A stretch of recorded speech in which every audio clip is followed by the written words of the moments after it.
Hi, this is James from Reliant Mortgage Solutions. Today I'm just going to be putting together a quick video about how to read and understand our cost of waiting tool. So the main point of this tool is to illustrate how it may actually be in your best interest to go ahead and pull the trigger on that home purchase you've been considering, as opposed to waiting out into the future for interest rates to go down. The way this tool operates is by kind of comparing two side-by-side hypothetical situations. Hypothetical A would be purchasing the property today at a slightly higher interest rate, and hypothetical B would be waiting 12 months in the future to purchase the property with a slightly lower interest rate.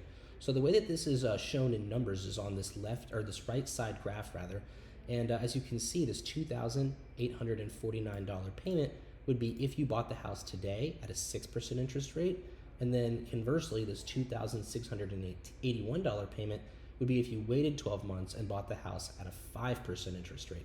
So obviously, you'd save some money doing so if you just were to isolate that interest rate variable, and in this case, it'd be about $168 a month.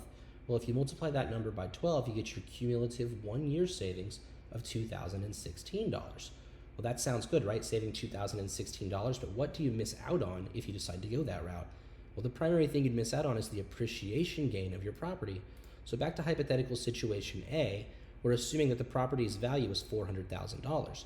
Well, based on the cumulative appreciation rate of Cobb County, which is where I'm basing this analysis, you would actually get a 3.18% appreciation over those same 12 months, which would make your property go from $400,000 to $412,707. So this number, this $12,707 of appreciation, obviously eclipses this $2,016 gain of savings that you would get from waiting for interest rates to fall. And those are the two first numbers that flow into our final $6,691 benefit. The third and final number is the cost of the refinance. So as you may or may not know, refinances are not usually paid out of pocket. Instead, most people usually opt to finance their closing cost into the loan amount, which would basically mean that you're going to pay with your home's equity. So that being said, the three numbers that flow into your $6,691 benefit would be these three. You'd get the $12,000 of appreciation, assuming you went with hypothetical option A, and that would be based on your $400,000 value going up to $412,707. And then beyond that, you would lose out on the $2,016 interest savings because, again, you've gone with hypothetical option A. And then also you'd have to still refinance out into the future, which in this case we're assuming will cost you about $4,000.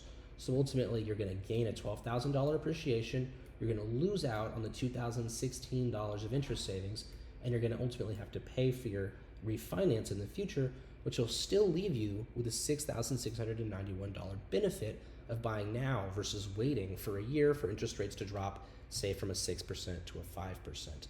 All that being said, time really is money in the real estate, and you do want to get into the property sooner rather than later so that your equity can grow based on home appreciation. So that is basically the long and short of how to read our cost of waiting tool. We would love to help you with your mortgage purchase in the future. And if you have any other questions about this, please feel free to reach out to anybody on the Reliant Mortgage Solutions team. Thanks. Bye.